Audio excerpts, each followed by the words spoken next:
get the feeling that things will be alright. I'm here with Planning Director Jeff Davidson to talk a little bit about the FEMA Hazard Mitigation Program. We've heard a lot about that, especially the buyout program. Can you tell us what that program is and isn't? Be glad to. Nice to be here. Ever since the flood event in June, we have really focused our attention on the flood buyout program. And that's a program that is federal money, which comes to the state and is administered by the Homeland Security folks at the state.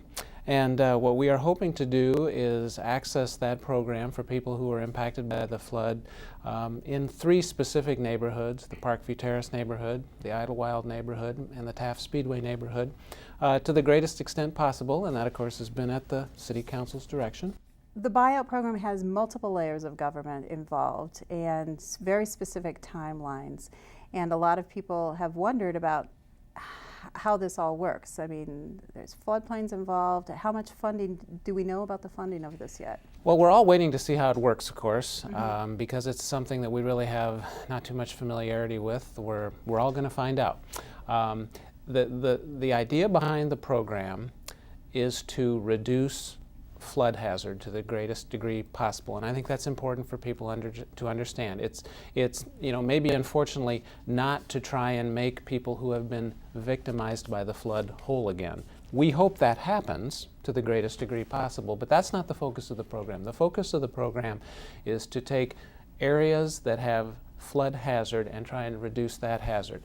And the most effective way of doing that, by far, is through buying out properties and eliminating the hazard. It really is the most effective way, because basically the exposure to the hazard is eliminated. What happens is that homes are bought out, they're demolished, and the area is put back to open space and parkland. And we hope to do that. Well, part of what we're doing right now is trying to assess the extent to which we'll be able to get money for the buyout program. We will be filing some information with the state in the middle of September, and from there the process begins. Okay, and so what does that timeline look like? There are 255 properties between those 3 neighborhoods that we'll be submitting on, and we're in the process of collecting information. We appreciate the patience shown by the people that we're trying to collect information from. Each property, each address has 10 pieces of information that we have to collect. Some of it is pretty simple. Other pieces of information are more complex. For example, the damage assessments, determining which floodplain they are located in. That's what we're doing right now. We will submit that information by September 12th to the Homeland Security people at the state.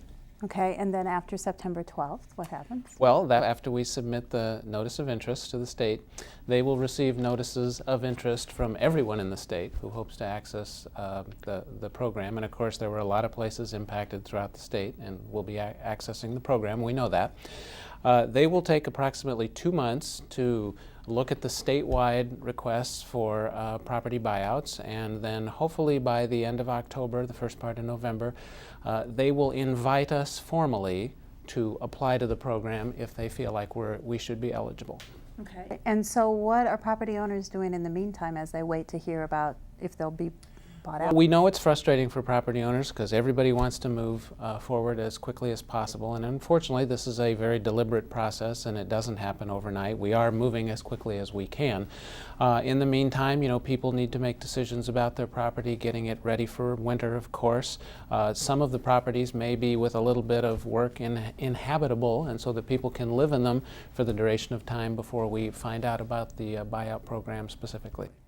So in addition to the timeline, what would you say are the greatest challenges? Well, the greatest challenge, Mayor Bailey, is that we know there's not going to be enough money for everyone who wishes to be bought out. And we've been very upfront, and if you've been reading the newspapers, the city of Cedar Rapids has been, I think, even more upfront than we have, for people not to have expectations that are not going to be met. But we are trying to get as much money as possible.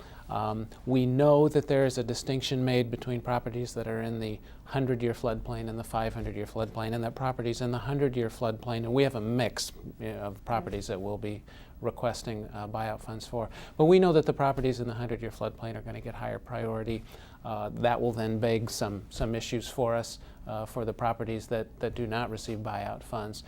And so what are those issues for those houses or those residences that don't access the buyout Well, program? our focus right now, and this has been at the direction of you and the City Council, is to first and foremost see how much money we can get from the buyout program. Once we know that, and we know that there are going to be certain homes that are not bought out, we can start thinking about other flood mitigation measures for those properties. And there's a lot of ideas out there, flood walls, levees, permanent levees, so that we don't have to build sandbag levees when there is an event. Those are things that we'll be taking a look at. When I say we, we'll have an engineering firm that assists us in an evaluation of that. Is it reasonable? What would it cost? And then, of course, where might we access funds? And that'll be the next step.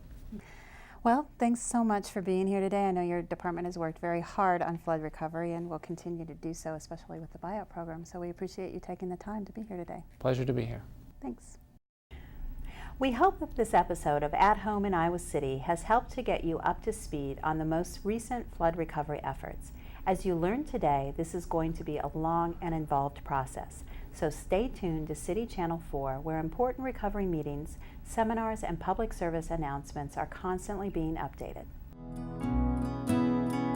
'Cause on a summer evening, when the corn's head high, and there's more lightning bugs than stars.